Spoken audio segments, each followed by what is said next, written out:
It is one of the strange tragedies of human life that the very act of clutching tightly to the self causes that self to wither. The more fiercely a man grasps his own pleasures, the less pleasure he finally enjoys. The more desperately he seeks his own security, the more fragile he becomes. And the more anxiously he tries to preserve his own importance, the more insignificant he grows. For selfishness is not merely a moral blemish, it is a spiritual suicide, a wasting of the soul.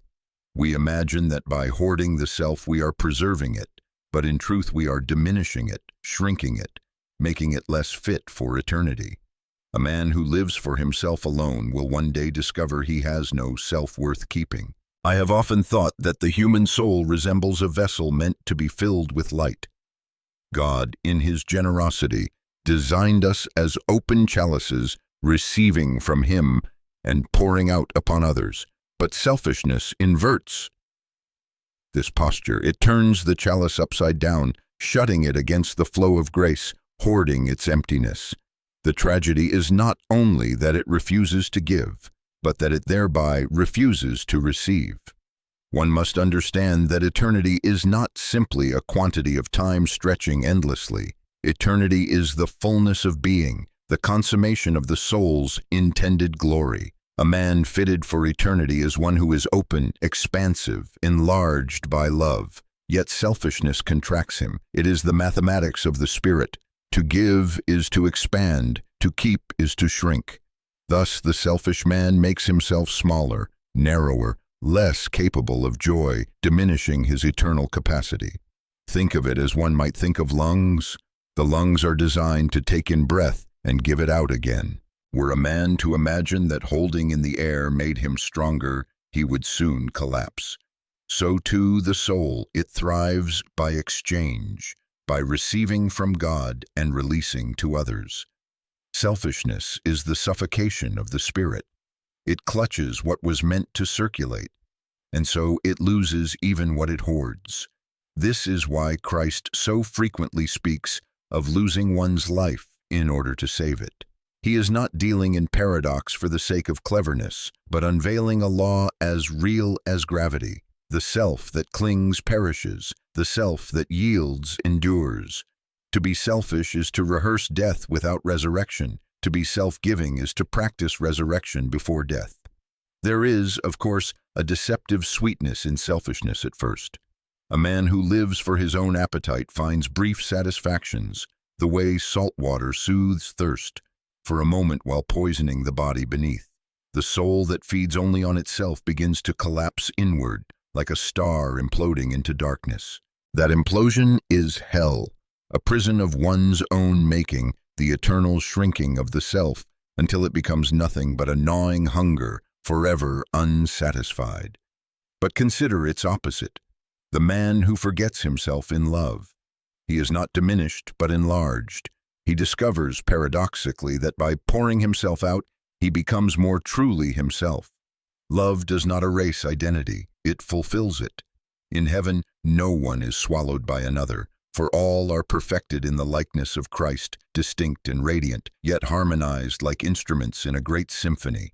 Selfishness is the sour note that spoils the song. Picture a seed. If it resists burial, insisting on remaining hard and intact, it remains small and lifeless. Only by breaking, by surrendering, does it release the green shoot and grow into the tree. So it is with us. To hoard the self is to remain a shriveled seed.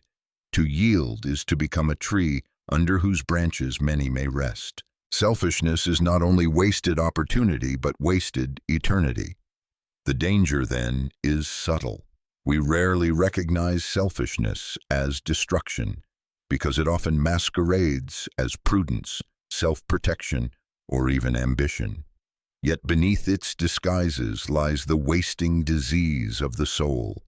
Every time we choose to exalt the self at the expense of love, we practice diminution.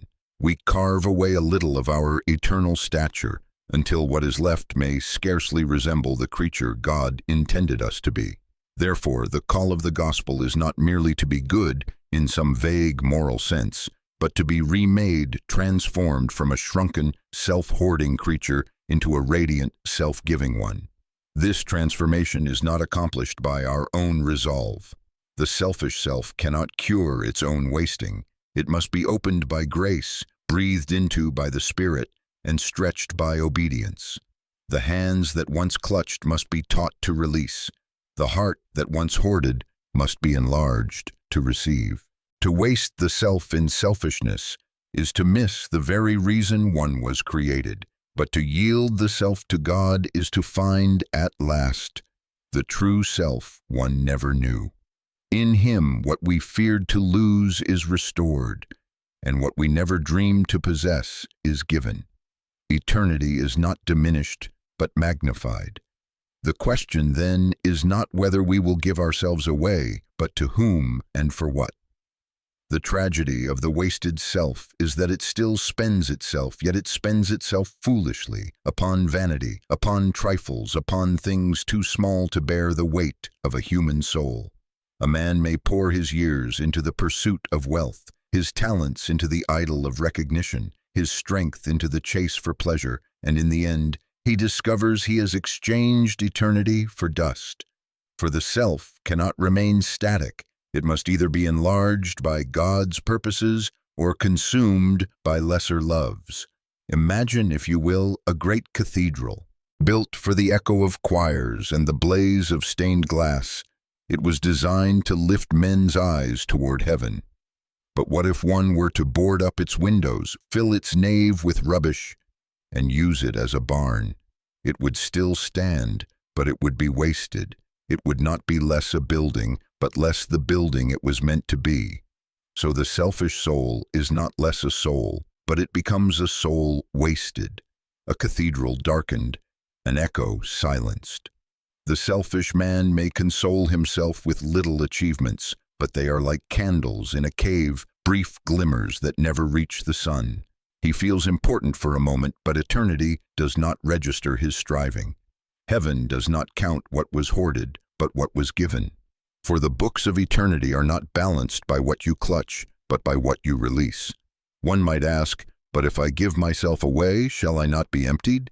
Here is the paradox of the kingdom. The more you pour, the more you are filled. Christ Himself, who poured Himself out to the uttermost, was not diminished but glorified. He did not become less, but more the pattern of true humanity. To waste the self in selfishness is to grow smaller, but to lose the self in love is to grow infinite. Consider a river. When it flows freely, it nourishes fields, turns mills, and gives life. But damn it, hoard it, and it stagnates into a swamp. Selfishness is the damming of the soul. Love is its free course. God intends us to be rivers of living water, not swamps of hoarded stagnation. I must warn you, too, that selfishness rarely appears monstrous at first. It begins with small indulgences, harmless so they seem. A little pride here, a little envy there, a small withholding of kindness. But over years, such choices carve grooves in the soul. Like water wearing down stone, they form channels through which all future thoughts and actions flow. At last, the self becomes bent inward, incapable of lifting its gaze to God or neighbor. This is what the ancients called the curvatus in setho, self curved in upon itself, endlessly spiraling, endlessly shrinking. And here lies the terror of eternity. What we choose to become in time, we continue to be forever. The selfish man, unless redeemed, carries his shrunken self into the infinite and eternal hunger that cannot be satisfied because it cannot be opened. That is hell. Not merely fire, but the eternal prison of the wasted self. Yet the hope of Christ intervenes. He offers not only forgiveness for our selfish past, but transformation for our selfish nature. He takes the boarded-up cathedral and floods it with light again. He breaks the dam and sets the waters flowing. He cracks the husk of the seed so that life may spring forth. The wasted self can become a radiant self. The shriveled soul can be stretched into glory.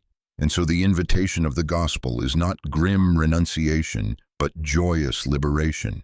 To surrender the self is not to lose, but to gain. It is to trade shadows for substance, dust for diamonds, time for eternity. For when the soul finally dares to release itself into the hands of God, it discovers it was never safer, never stronger, never more itself than in His keeping. The wasted self diminishes eternity, but the surrendered self enlarges it. One leads to the shrinking darkness of isolation, the other to the widening brightness of heaven. Choose then not to waste your soul upon yourself, but to give it into the eternal current of love. There it shall not perish, but shine. Shall I continue? There is a peculiar irony in our age, and indeed in every age since Eden, that man fears being forgotten, and yet lives in such a way as to ensure it. The selfish soul labors endlessly to inscribe its name upon the world, on monuments, on wealth, on fleeting pleasures, while neglecting to inscribe it upon eternity. For what is the worth of applause that fades the moment one dies? What is the value of treasures which moth and rust consume? The wasted self, so desperate to be remembered, fashions its memorial out of sandcastles. But the tide of time is relentless, and the castles are gone with the morning tide. The soul that gives itself, however, finds its name written where no tide can wash it away, in the Lamb's book of life, in the memory of God Himself. Here lies the true paradox. The one who forgets himself is remembered forever. The one who hoards himself is forgotten by eternity. Perhaps you have seen an old house left untended, its windows clouded, its beams sagging, its gardens overgrown. Yet once it was built with hope, furnished with beauty, alive with laughter. So it is with the wasted self. God designed each soul to be His dwelling, His garden, His delight. But selfishness allows weeds to grow where fruit should ripen, shadows to gather where light should shine. And unless the Master returns to dwell, the house collapses into ruin. This ruin is not inevitable. Grace can restore what selfishness has spoiled, but the choice is always ours. Will we continue boarding up the windows, or will we open them to the light? Let me take the image further. Consider a musical instrument, say a violin. Left in a case, unplayed, it preserves its polish for a season. But wood not used begins to crack. Strings left untouched lose their resonance, and what was meant for symphony falls silent. In selfishness, we attempt to protect the self from the risks of giving, yet the very act of withholding destroys us. The music dies, and the violin becomes but an ornament. To be useful is to be vulnerable, but to refuse usefulness is to waste existence altogether. Christ Himself offers the corrective. It is more blessed to give than to receive. Not because receiving is evil, indeed we must receive from God, but because in giving we are enlarged. Giving stretches the soul beyond its narrow borders, teaching it the dimensions of heaven. The wasted self, curved inward, is claustrophobic. The surrendered self, stretched outward, breathes eternity.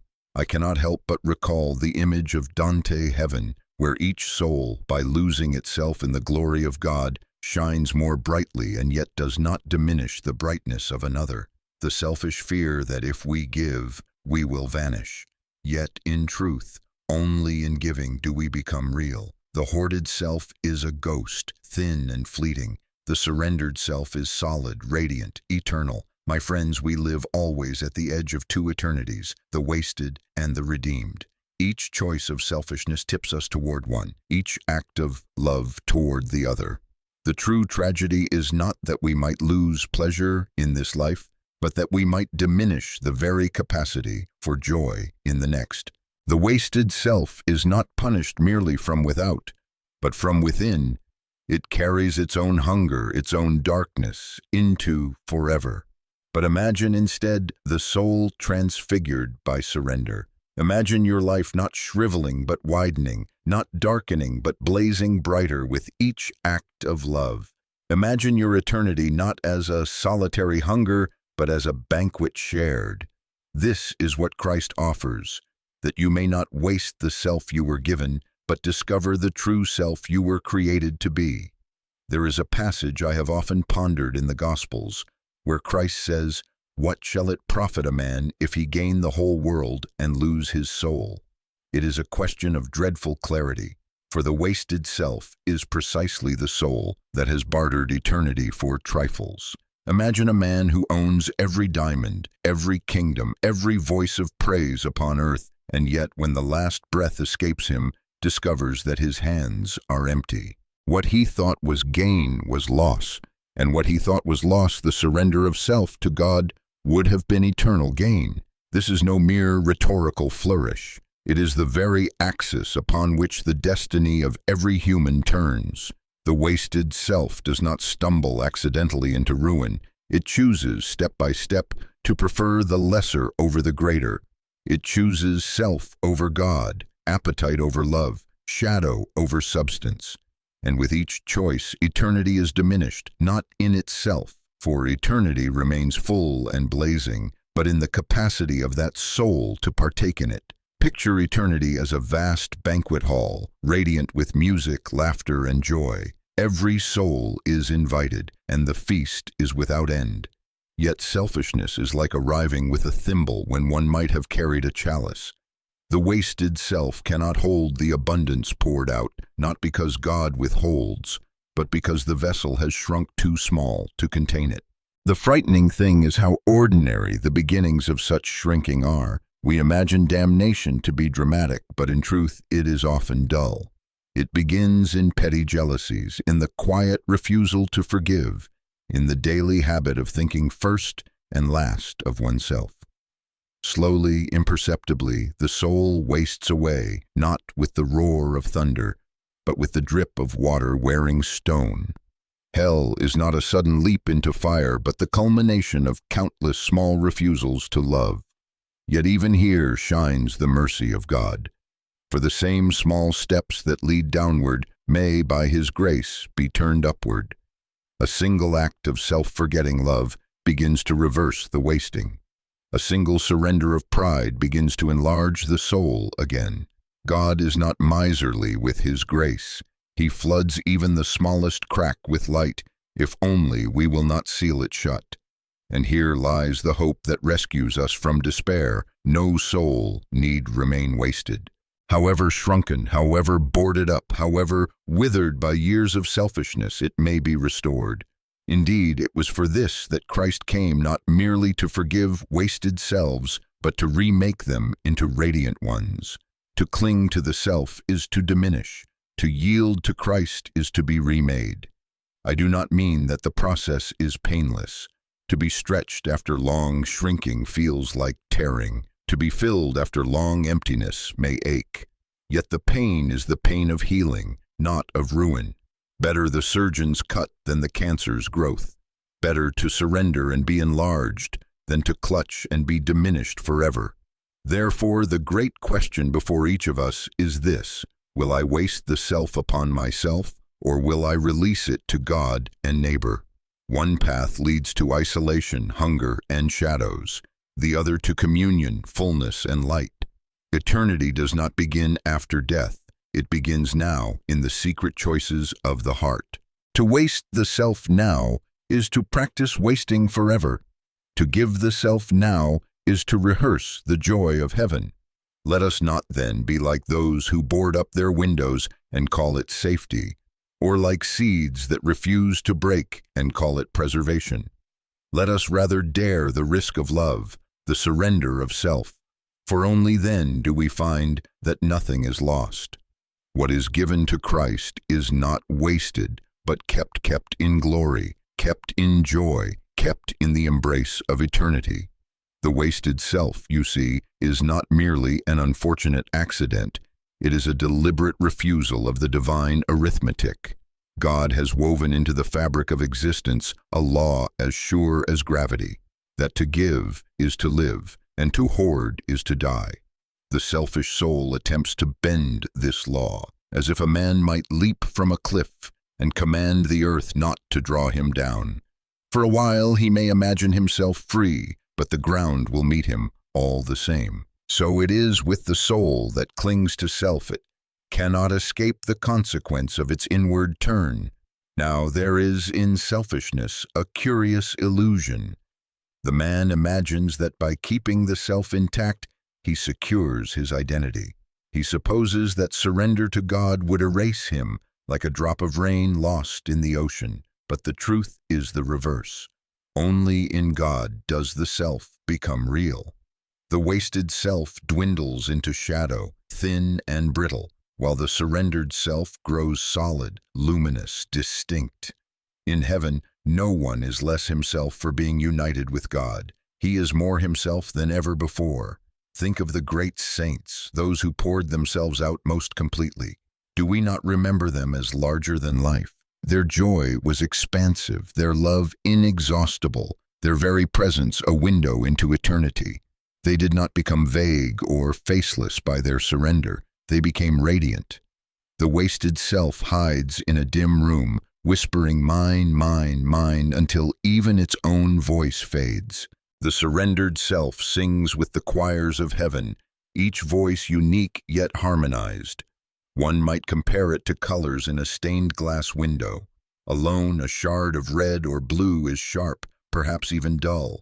But when set into the great pattern and flooded by light, it glows with meaning it could never possess alone. So with us, selfishness leaves us as broken shards. Surrender sets us into the design of God's eternal beauty. Yet the enemy whispers another lie, that selfishness is freedom. Why should you not live as you please, he says. But this is not freedom at all. It is captivity to appetite. The selfish man is a slave, bound by his cravings, tugged here and there by whims. True freedom is found only when the will is aligned with God, when love becomes the very atmosphere we breathe. Then we are free not merely to choose, but to flourish. You may recall that Christ described hell as outer darkness, a place where men gnash their teeth in regret. What is this darkness but the wasted self, cut off from the light of love, gnawing forever upon itself? And what is heaven but the opposite, the soul widened into light, set free from its prison, capable at last of joy without limit? Do not imagine then that selfishness merely makes you less kind or less agreeable. It is nothing less than the slow wasting of eternity. Each selfish choice chisels away at the eternal stature God intends for you. Each act of surrender, however small, builds it back again. Therefore, I say with all earnestness, do not waste yourself. Do not pour the years into hollow pursuits. Do not shrink your soul with petty pride or guarded bitterness. Open the windows, break the seed, let the river run, for you were made for more than yourself. You were made for God, and in Him for eternity. We are confronted with this bumpering reality. Every moment of life is either spent enlarging the soul for eternity or diminishing it into waste. There is no neutral ground, no safe plateau where the self may rest untouched. We are either being prepared for glory or for ruin. The wasted self imagines it can remain as it is, preserving, conserving, protecting, but in truth it is like fruit kept too long in a drawer, spoiling silently, even as it seeks to stay whole. To live unto oneself is to rot, while to live unto God is to ripen. You may notice how nature itself testifies against selfishness. The tree does not keep its bambe hidden, but sends it into leaves and fruit. The sun does not hoard its light, but spends it upon all things freely. The sea does not clutch its waters, but releases them into rivers, clouds, and rain. Creation is an endless circulation, a great rhythm of giving and receiving. Only man, in his folly, dares to interrupt the dance by clutching what was meant to flow, and in so doing, he diminishes himself. The scriptures teach that man was made in the image of God. But what is that image? It is not the face, nor the intellect alone, but the capacity for love. For God himself is love, not a solitary being turned inward, but a trinity of eternal giving. The Father gives to the Son to the Father, the Spirit is the bond of that love poured out. To be selfish is to deface the image, to deny the very pattern of our being. To be self-giving is to reflect God himself. to step into the divine fellowship that is both origin and destiny of the soul. The wasted self, then, is not merely less happy, it is less human. It is like a bird that refuses to fly, content to scratch the ground while its wings wither. It is like a fish that fears the sea, gasping in shallow puddles rather than plunging into the depths it was made for. Selfishness makes us smaller, not only in eternity but already in time. It stunts our very humanity. Think also of the strange poverty of selfishness. The selfish man, in seeking to gain all, finds he cannot truly enjoy even what he possesses, for joy requires sharing. A meal eaten alone may fill the stomach, but it leaves the spirit hungry. Laughter that echoes only in one's own ears soon fades into hollowness. Even beauty, when hoarded, becomes sterile. It was made to be beheld together. Thus, the selfish man, in clutching everything, holds nothing. In seeking to enjoy, he loses joy itself. But how different is the man who gives? He is like a candle which, in lighting others, does not diminish but multiplies the flame. His joy expands with every sharing. His treasure grows as he scatters it. His eternity widens as he spends it. This is no dream or wishful thinking. It is the very arithmetic of heaven. The soul that yields itself in love is not wasted, but woven into the eternal fabric of glory. Do you see, then, why Christ bids us deny ourselves? It is not because he wishes to rob us of happiness, but because he longs to free us from the wasting that selfishness brings. His command is not the cruelty of a tyrant, but the rescue of a physician. He tears the bandage not to harm, but to heal. He calls us out of ourselves not to diminish us, but to save us from diminishment. The wasted self diminishes eternity, but the surrendered self becomes a vessel wide enough for heaven. The choice is laid before us daily in our speech, in our silence, in our giving, in our withholding. Eternity is being shaped even now in the hidden places of the heart. If we could, for even a moment, see our souls as they truly are, see them with the eyes of eternity, we would tremble at the difference between the wasted self and the surrendered one. For the wasted self, though it walks and speaks and buys and sells, is already a kind of ghost, thinning away with every selfish act, fading like smoke that tries to hold itself together but is scattered by the wind. The surrendered self, though frail and ordinary to outward eyes, is already being clothed in glory, already becoming solid, weighty, luminous. What looks unimpressive now will one day shine like the sun. It is this vision that should stir us to vigilance, for selfishness rarely alarms us in the moment. It feels natural, even reasonable, to guard our time, to defend our pride, to keep our treasure. But these small decisions, so trivial in appearance, are eternal in consequence. The soul is not wasted in an instant, but in the drip of days, in the steady turning inward. Like ivy climbing a wall, selfishness grows unnoticed until it has cracked the very stones. And what a terrible irony it is that selfishness, meant to preserve the self, destroys it. The very act of hoarding becomes the agent of ruin. It is as though a man should lock his jewels in a box and, in guarding them, discover that the airless chest corrodes them faster than open air ever could. So with the soul, what we refuse to give is precisely what we forfeit. But the surrendered self is marked by abundance, for it lives in a great exchange. What is given is not lost, but multiplied. Every act of love enlarges the vessel. Every surrender opens new rooms in the house of the soul. At last, when such a soul enters eternity, it is capable of receiving joys it could never have borne otherwise, joys too vast for the shrunken self to endure. This is why heaven is described not only as joy, but as weight, the eternal weight of glory. The wasted self cannot carry such a burden. It collapses beneath it. But the surrendered self, stretched by love, made strong by sacrifice, is prepared to bear it, not as a crushing load, but as wings lifting it higher.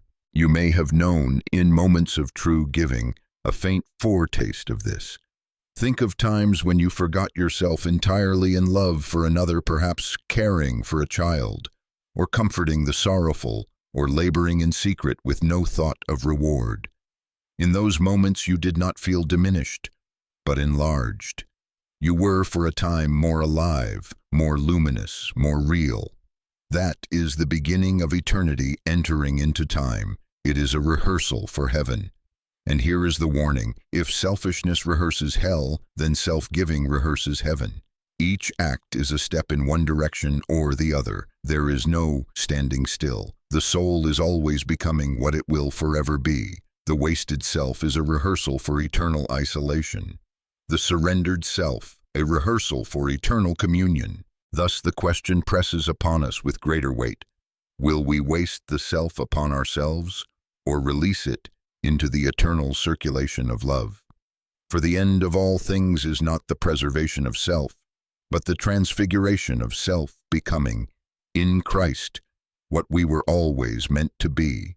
And now, having spoken of the wasted self, I would end where all true wisdom ends, with the invitation of Christ. For the question is not whether the self shall be spent, it is whether it shall be spent in futility or in glory. Every day, each of us is like a coin placed into the hand of time.